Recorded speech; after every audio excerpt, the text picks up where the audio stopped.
Hello students, कक्षा 11 की समस्त छात्र छात्राओं का स्वागत करता हूँ। ये विद्यार्थियों, हम जहाँ पढ़ा रहे थे उससे आगे का भाग हम आज पढ़ेंगे। आपका एक टॉपिक लेके चला था मैं सबसे पहले, वो था छंद। छंद में मैंने आपको दोहा, चौपाई और सोरठा छंद बताए। आइए अब इससे आगे का भाग हम पढ़ते हैं। यानी छंद महत्वपूर्ण, आपके 10वीं, 11वीं, 12वीं तीनों कक्षाओं में यही छंद चलते हैं। आपने 10वीं क्लास में पढ़ा था और 11वीं में भी आप पढ़ोगे और 12वीं में। यानी छंद अलंकार ऐसी चीज है जो हिंदी की यदि हम बात करें तो हिंदी में आगे तक आपकी काम आने वाली चीजें, इसलिए व्याकरण का एक मुख्य अंग है, मुख्य इसका भाग माना जा सकता है। तो अब मैं आज छंद के बाद में अलंकारों की आपको जानकारी देना चाहूंगा, तो आप ध्यान से सुनेंगे और उसके बाद में हम व्याकरणिक टॉपिक जो हैं उनके बारे में हम डिस्कस करते चले जाएंगे। तो आइए सबसे पहले मैं आपको बताता हूं आज का बिंदु, और उसका नाम है अलंकार। अलंकार, अब इसकी परिभाषा में शॉर्ट में बता देता हूं एक बार। अलम करोति इति अलंकारः, जो अलंकृत करता है उसे अलंकार कहते हैं। अलंकृत शोभा बढ़ाना, सुंदरता को और ज्यादा बढ़ा देना, वो अलंकृत करना होता है। तो जो अलंकृत करता है उसे हम अलंकार कहते हैं। अब अलंकृत करने का मतलब क्या है, शोभा बढ़ाने का मतलब क्या है, कि जिस प्रकार आभूषण एक नारी के सौंदर्य में वृद्धि करते हैं, एक नारी की सुंदरता को कौन बढ़ाता है, आभूषण, ठीक उसी प्रकार काव्य की शोभा को बढ़ाने का काम अलंकार करते हैं। काव्य शोभान वर्धते अलंकार प्रचक्षते, यानी काव्य की शोभा बढ़ाने वाले गुण धर्म जो होते हैं वो अलंकार कहलाते हैं। काव्य की सुंदरता बढ़ जाती है इसमें। एक बात सीधी वे में कही जाए, जैसे कोई गद्य में कोई बात कही जाए और वही बात कविता के माध्यम से जब कही जाती है तो उसका मतलब, उसका भाव बड़ा अच्छा हो जाता है, श्रेष्ठ हो जाता है। तो आइए, तो अब मैं परिभाषा यदि आपको कोई पूछी जाए तो आप क्या लिखेंगे,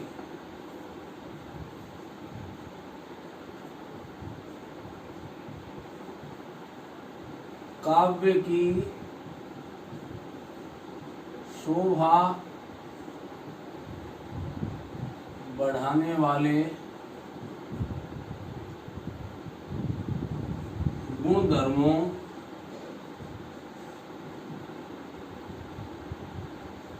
को अलंकार कहा जाता है। जो काव्य की शोभा बढ़ाने का काम करते हैं उन्हें हम क्या कहेंगे, अलंकार कहेंगे। अब देखो, मुख्य रूप से अलंकार के दो ही भेद हैं, लेकिन कहीं कहीं तीन भेद भी स्वीकार करे गए हैं। एक होता है शब्दालंकार, दूसरा होता है अर्थालंकार और तीसरा होता है उभयालंकार।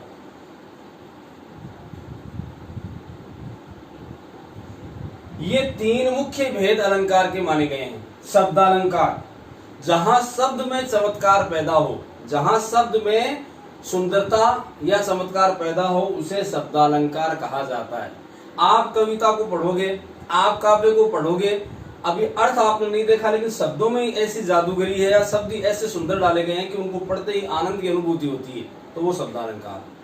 अर्थालंकार, जहां आपने कविता पढ़ी लेकिन कोई भाव नहीं समझ में आया, अर्थ उसका समझ में नहीं आया, शब्दालंकार में अर्थ समझ में नहीं आया, लेकिन अर्थालंकार में जब उस कविता का आपने अर्थ लगाया तो आपको समझ में आया कितना गंभीर और गूढ़ अर्थ था। जैसे बिहारी के दो गागर में सागर भरने वाले होते हैं, लेकिन जब उनका अर्थ लगाते हैं तो अर्थ में जो चमत्कार पैदा होता है वो अर्थालंकार।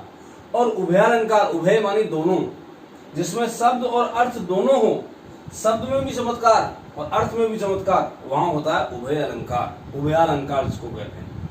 आइए शब्दालंकार को हम सबसे पहले जानते हैं, या उसके बारे में कौन कौन से अलंकार आपके प्रमुख हैं उनके बारे में मैं एक बार बता रहा हूं। पहला अलंकार आपका आता है, उसका नाम है अनुप्रास। ये आपका हिंदी में पहला अलंकार, आप ध्यान से सुने। अनुप्रास में कोई भेद नहीं, बिल्कुल सीधा सीधा अलंकार है। अब इसकी परिभाषा मैं बता देता हूं। जहां वर्णों की जहां एक ही वर्ण की लिखवा, जहां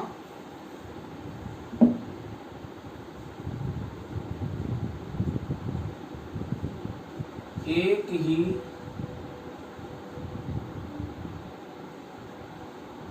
वर्ण की बार बार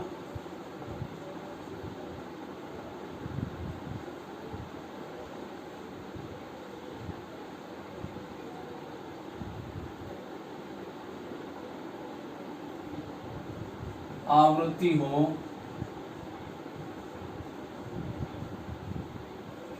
उसे अनुप्रास अलंकार कहते हैं। एक ही वर्ण की जहां बार बार आवृत्ति हो उसे अनुप्रास अलंकार कहते हैं। यानी कोई भी वर्ण है लेकिन उसकी दो या दो से अधिक बार आवृत्ति हो जाए, इस आधार पर कि कौन सी कितनी बार आवृत्ति हो, कहां कैसी आवृत्ति हो, इसको लेकर के अनुप्रास के भेद भी किए गए। अब इन भेदों की गहराई में हम अभी नहीं जा सकते क्योंकि साहित्य, हिंदी साहित्य की बातें हैं, लेकिन मौखिक रूप से मैं आपको बता देता हूं।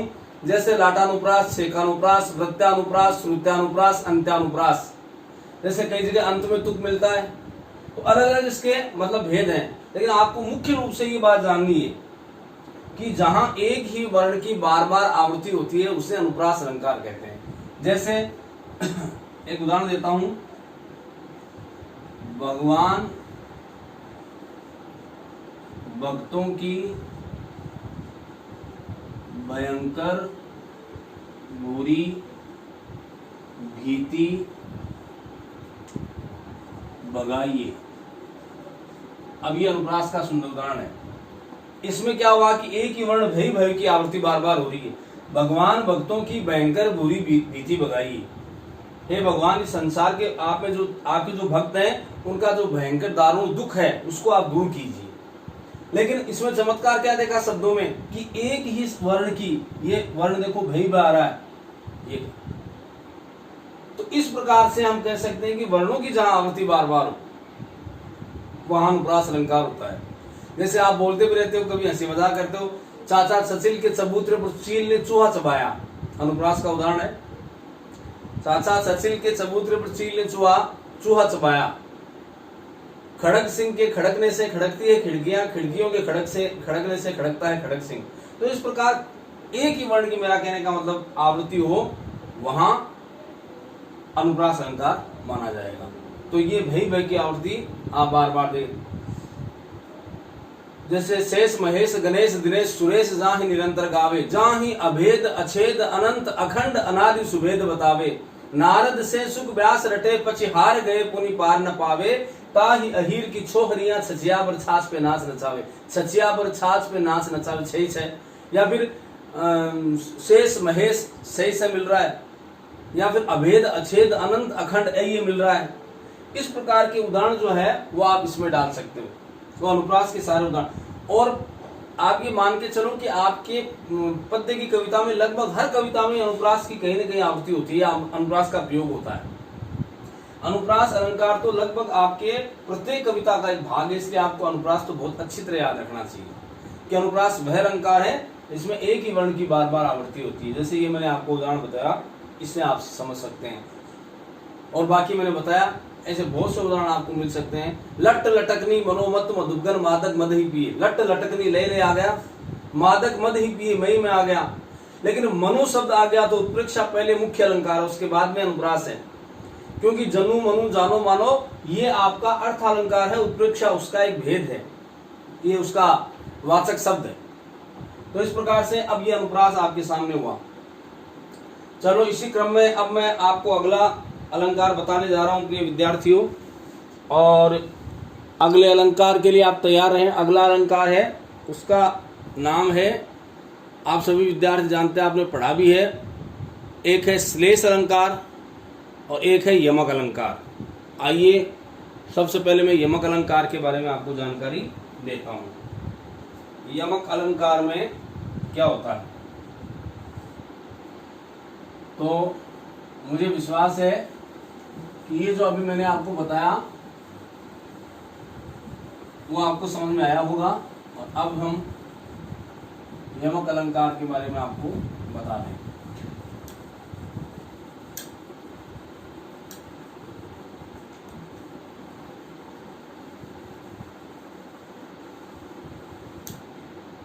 हाँ जी,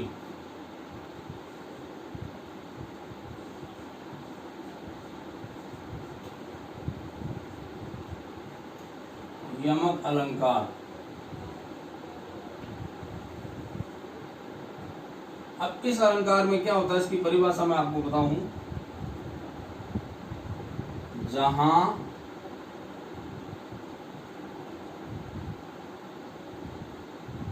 एक ही शब्द,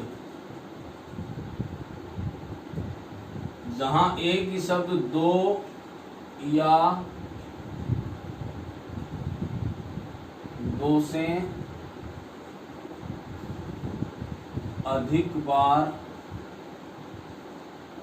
आए किंतु प्रत्येक बार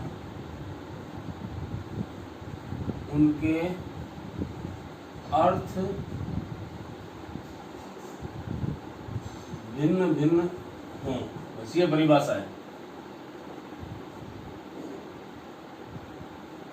जहां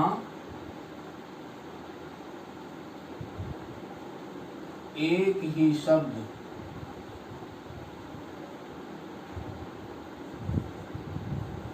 दो या दो से अधिक बार आए किंतु अर्थ भिन्न भिन्न हो, वहां यमक अलंकार होता है, या उसे अलंकार यमक अलंकार कहते हैं। शब्द एक ही होगा लेकिन दो बार आएगा या दो से अधिक बार आएगा, परंतु दोनों के ही अर्थ भिन्न भिन्न होंगे। देखो एक बात ध्यान रखना, जहां दो बार शब्द आए लेकिन अर्थ भिन्न भिन्न नहीं हो तो वहां होता है एक अलंकार जिसका नाम याद रखेंगे आप, ये भी कई बार आता है आपके, पुनरुक्ति प्रकाश। यानी मैं बताऊंगा अभी कि जहां शब्द दो बार आया लेकिन दोनों बार अर्थ भिन्न भिन्न नहीं है वहां पुनरुक्ति प्रकाश, और जहां एक ही शब्द दो बार आया दोनों बार अर्थ भिन्न भिन्न हुआ वहां हो गया यमक अलंकार। जैसे मैं उदाहरण देता हूं,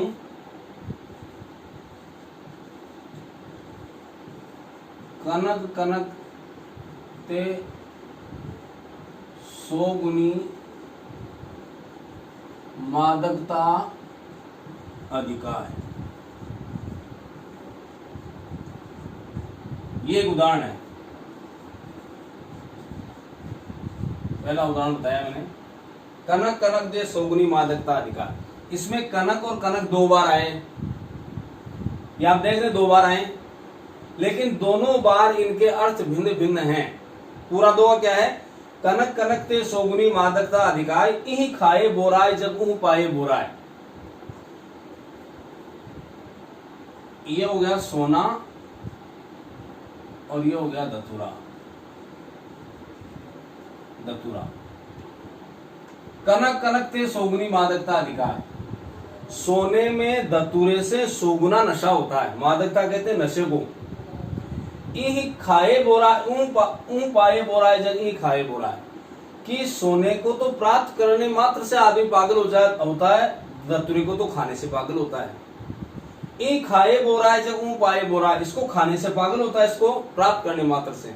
जैसे घर में कोई गड़ा हुआ धन मिल जाए तो आदमी सोना चांदी देख करके एकदम से पागल हो जाएगा। धतूरा तो ऐसा जिसको खाने से आदमी पागल होता है, लेकिन सोने को देखने मात्र से पागल हो जाता है। तो कहने का मतलब यहाँ अपने को अर्थ की गंभीरता में नहीं जाना, क्योंकि फिलहाल आपको ये समझना है कि इनमें क्या अंतर हुआ। तो कनक दो बार आया, दोनों बार अर्थ भिन्न भिन्न। तो इस प्रकार हम कह सकते हैं कि जहां एक ही शब्द दो से अधिक बार आए किंतु प्रत्येक बार उनके अर्थ भिन्न भिन्न हो, ऐसा अलंकार क्या कहलाएगा, ऐसा अलंकार आपका यमक अलंकार कहलाएगा। अभी एक उदाहरण मैं आपको और बता देता हूं, दूसरा उदाहरण बताता हूं उसका।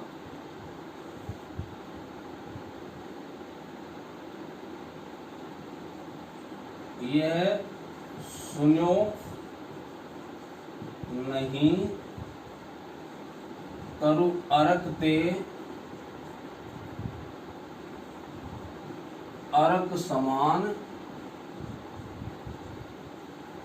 उदोत। ये उदाहरण है। ये आ गया 2 बार अरक। पूरा दोहा बता देता हूं। गुनी गुनी सब के कहे निगुनी गुनी न होत, सुनो नहीं तरु अरक ते अरक समान उदोत। गुनी गुनी सब के कहे। अब देखो यहाँ गुनी गुनी 2 बार आए, लेकिन वहां पुनरुक्ति प्रकाश है, क्योंकि गुनी गुनी के अर्थ अलग अलग नहीं है। गुणवान गुणवान कहने से कोई व्यक्ति गुणवान नहीं बनता। कि सुनो नहीं तरु अरक ते, क्या कभी सुना है? हमने तो नहीं सुना। तरु मानी वृक्ष या पौधा, अरक का मतलब हो गया आक। आक का पौधा होता है, आंकड़े का पौधा बोलते हैं जिसको आप। अरक ते अरक समान उदोत, इस दूसरे अर्थ का अर्थ हो गया सूर्य। कि हमने तो कभी नहीं सुना कि आग का वृक्ष सूर्य की तरह उदय होता। उदोत माने उदय होना। कि गुणी गुणी, खाली गुणवान कहने से कोई व्यक्ति गुणवान नहीं बनता। कि जैसे अरक आग के पौधे को भी बोलते हैं और अरक सूर्य को भी बोलते हैं, लेकिन आग का पौधा सूर्य की तरह उदय नहीं होता। तो कहने का मतलब क्या हो गया, यहाँ 2 बार शब्द आया, दोनों बार अर्थ भिन्न भिन्न है। अपने को यही देखना है कि यमक अलंकार में क्या बताया मैंने, जहां एक ही शब्द 2 या 2 से अधिक बार आए, किंतु प्रत्येक बार उनके अर्थ भिन्न भिन्न हो। एक उदाहरण और देखो।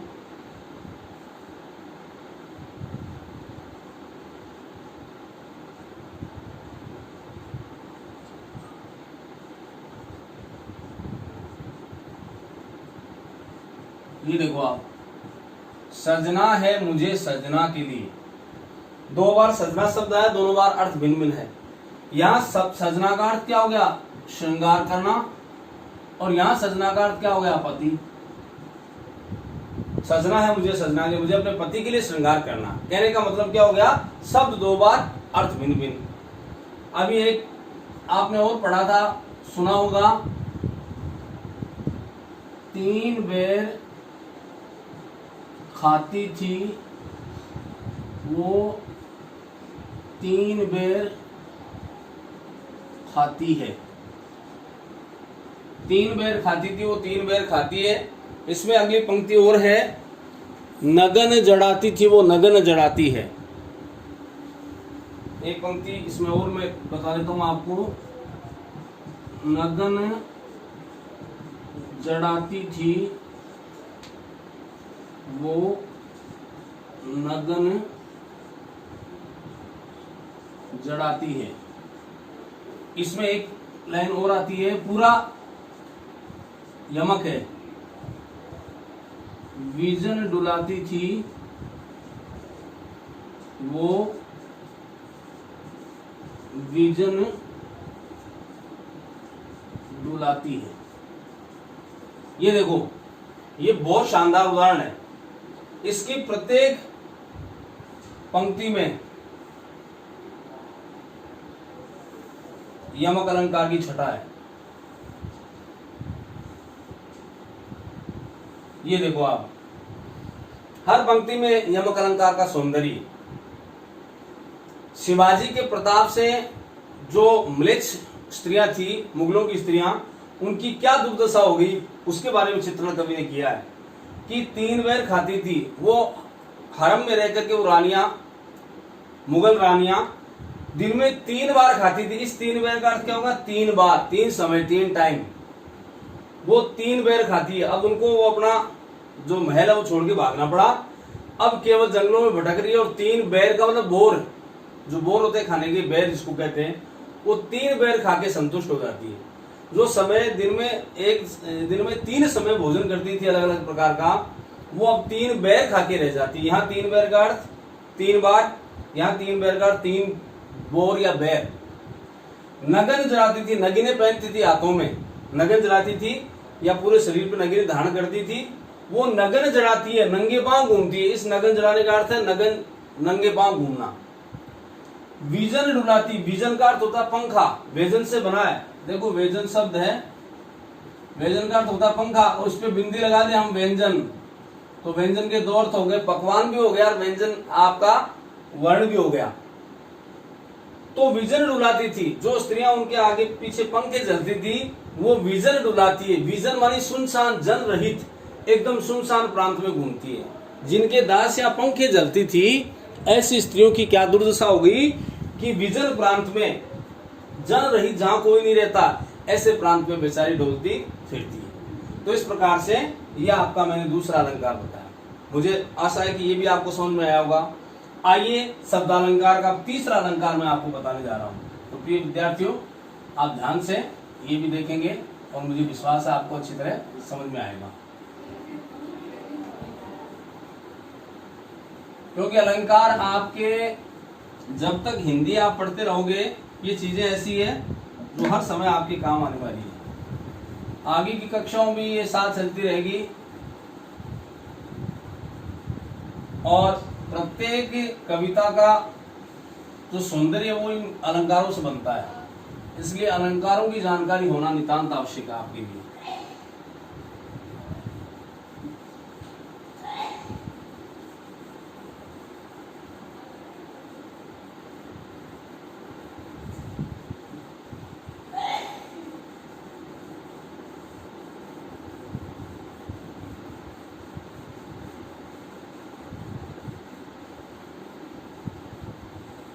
आइए अब हम इसका अगला अलंकार पढ़ते हैं। शब्द अलंकार का भेद है तीसरा अलंकार, उसका नाम है श्लेष अलंकार।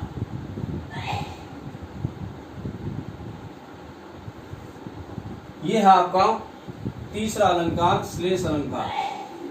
श्लेष शब्द का अर्थ होता है चिपका हुआ।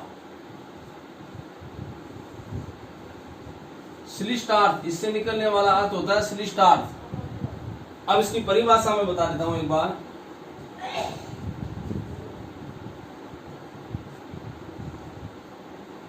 जहां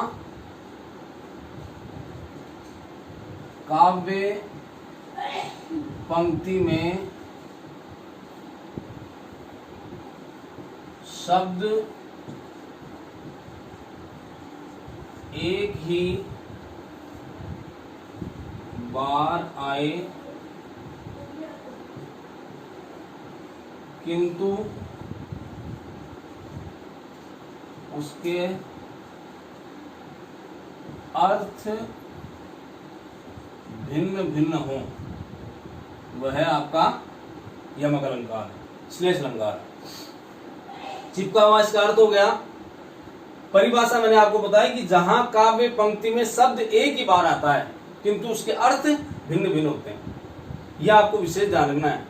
आप जैसे फोटो अपनी बनाते हो छोटी फॉर्म पे लगाने के लिए, उस फोटो की विशेषता होती है उसकी परतें आप निकाल सकते हो। आजकल तो वैसे डायरेक्ट चिपका देते हैं, पहले हम लोग क्या करते थे, उनकी अलग अलग परतें निकाल कर उसको बारीक कर लेते थे और उसको चिपका देते थे, वो आसानी से चिपक जाती थी।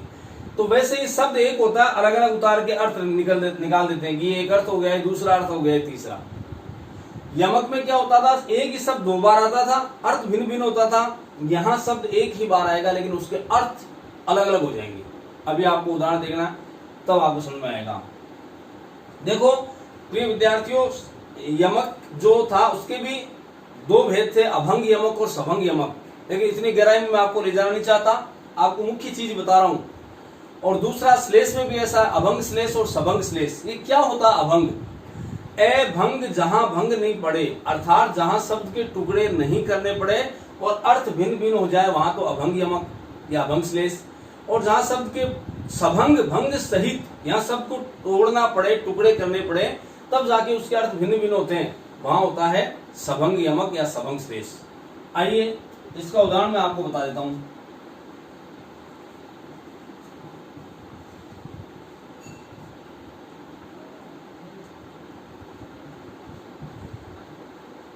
रहीमन पानी राखिए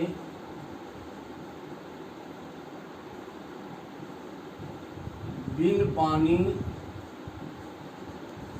सब सून,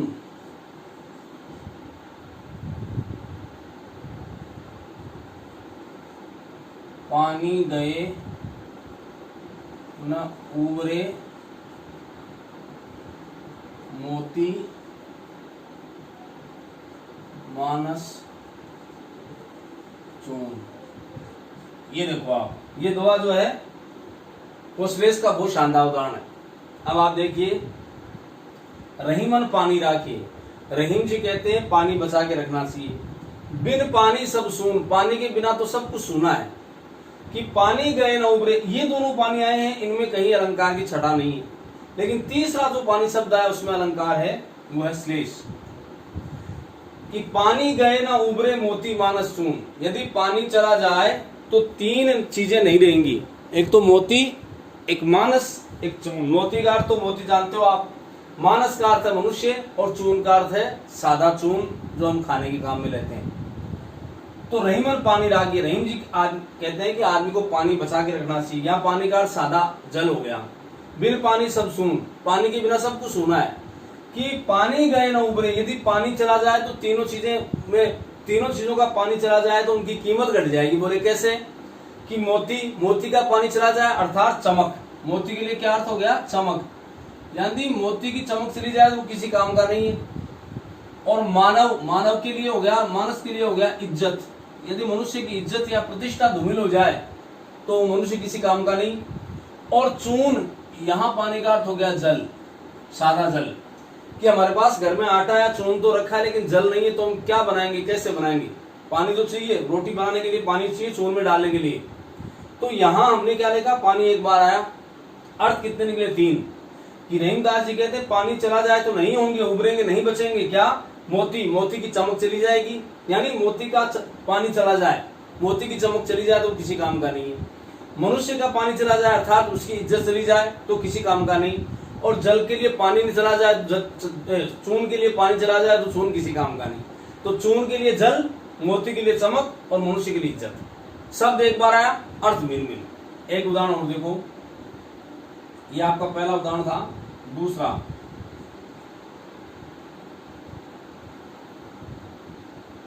एक उदाहरण देखो, शरण धरत चिंता करत,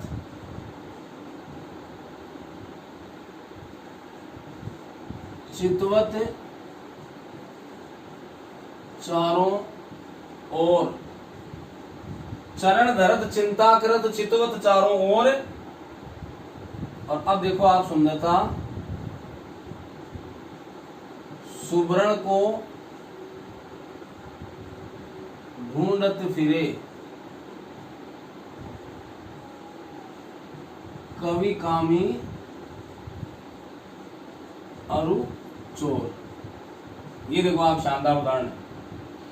चरण धरत, इसमें ये जो सुवर्ण शब्द है इसमें ये अलंकार आया है, श्लेष। चरण धरत चिंता करत, अपने चरण आगे रखते हुए चिंता करता है। चितवत चारों ओर देखता है। चितवत माने देखना, चारों ओर देखता है। सुवर्ण को ढूंढत फिरे। सुवर्ण के 3 अर्थ हैं। कि कभी भी कोई काव्य पंक्ति लिखता है, कोई कविता लिखता है तो बहुत चिंता करता है कि मैं कोई ऐसा विषय लिख दूं जो लोगों को पसंद नहीं आए। यानी मेरी बात बहुत ही सटीक होनी चाहिए, या मेरी बात का अर्थ अच्छा होना चाहिए ताकि लोगों को आकर्षक लगे। वो लिखने से पहले चिंता करता है, आगे चरण बढ़ाने से पहले चिंता करता है। कामी, काम वासना से ग्रस्त कोई पुरुष, वो भी चिंता करता है, इधर उधर देखता है कि कोई मुझे देख तो नहीं रहा है। और चोर भी चिंता करता है चोरी करने से पहले कि कहीं कोई मुझे देख ना ले। तो चरण धरत चिंता करत, आगे चरण बढ़ाने से पहले चिंता करते हैं। चितवत चारों ओर, चारों तरफ देखते हैं। सुवर्ण को ढूंढत फिरे, यहाँ सुवर्ण का अर्थ क्या हो गया आप देखना अलग अलग। कवि भी सुवर्ण को ढूंढता है। सुवर्ण का अर्थ हो गया सुवर्ण, यानी कवि क्या काम करता है? कविता रचना का। तो कविता रचना के लिए उसको सुंदर सुंदर वर्ण चाहिए, अच्छे अच्छे अक्षर या अच्छे शब्द लिखे तो उनकी तलाश करता है कवि। कामी का अर्थ हो गया सुवर्ण स्त्री, सुंदर रंग की स्त्री, सुंदर गोर वर्ण की स्त्री। सुवर्ण, यहाँ सुवर्ण का अर्थ है सुंदर वर्ण, सुंदर वर्ण की स्त्री। और चोर के लिए सुवर्ण का अर्थ हो गया स्वर्ण यानी सोना। चोर किसकी तलाश में रहता है? सोने की तलाश में। आगे चरण बढ़ाते हुए चिंता करते हैं तीनों। ये तीनों लोग, कवि भी कविता लिखने से पहले चिंता करता है कि मैं कोई अच्छा लिखूं, कोई गलत बात मुझसे नहीं लिखी जाए, या उसका मतलब लोगों पर अच्छा इफेक्ट पड़े, अच्छा प्रभाव छोड़ पाए, कविता ऐसी लिखूं। कामी वो सुंदर स्त्री, इसके लिए सुवर्ण का अर्थ क्या हो गया, सुंदर स्त्री की तलाश में रहता है। और चोर वो स्वर्ण की तलाश में रहता है। तो मेरा कहने का मतलब है सुवर्ण शब्द एक बार आया लेकिन अर्थ भिन्न भिन्न है कि सुवर्ण को तीनों लोग ढूंढते हैं। कवि भी सुवर्ण ढूंढता है यानी सुंदर वर्ण ढूंढता है कविता के लिए, कामी भी सुवर्ण ढूंढता है यानी सुंदर स्त्री की तलाश करता है, और चोर भी सुवर्ण ढूंढता है अर्थात सोने की तलाश में रहता है। तो इस प्रकार हमने क्या देखा कि यह अलंकार ऐसा अलंकार है जिसमें शब्द जो है आपका एक बार आता है किंतु अर्थ भिन्न भिन्न होता है। तो प्रिय विद्यार्थियों, संक्षेप में एक बार मैं दोहरा देता हूं। पहला पढ़ा था अनुप्रास अलंकार, जहां एक ही वर्ण की बार बार आवृत्ति होती है उसे अनुप्रास अलंकार कहते हैं। दूसरा हमने पढ़ा था यमक, जहां एक ही शब्द दो या दो से अधिक बार आता है किंतु अर्थ भिन्न भिन्न होता है, जैसे कनक कनकते शोभनी मादकता अधिकारी। इसी प्रकार से तीसरा हमने पढ़ा वो है आपका श्लेष, जहां शब्द एक ही बार आए किंतु अर्थ भिन्न भिन्न हो। तो ये शब्द एक बार आ रहे हैं, इनके अर्थ भिन्न भिन्न हो रहे हैं। तो ये थे आपके शब्दालंकार। अब कल हम जो अगले लेसन में अगला जो टर्न आएगा उसमें हम अर्थ अलंकार के बारे में आपको स्पष्ट बताएंगे, विस्तार से बताएंगे। मेरा विश्वास है आपने बहुत ही ध्यान से सुना होगा और आप अच्छी तरह ये वर्क भी करके लाएंगे, इनको याद भी करेंगे। धन्यवाद।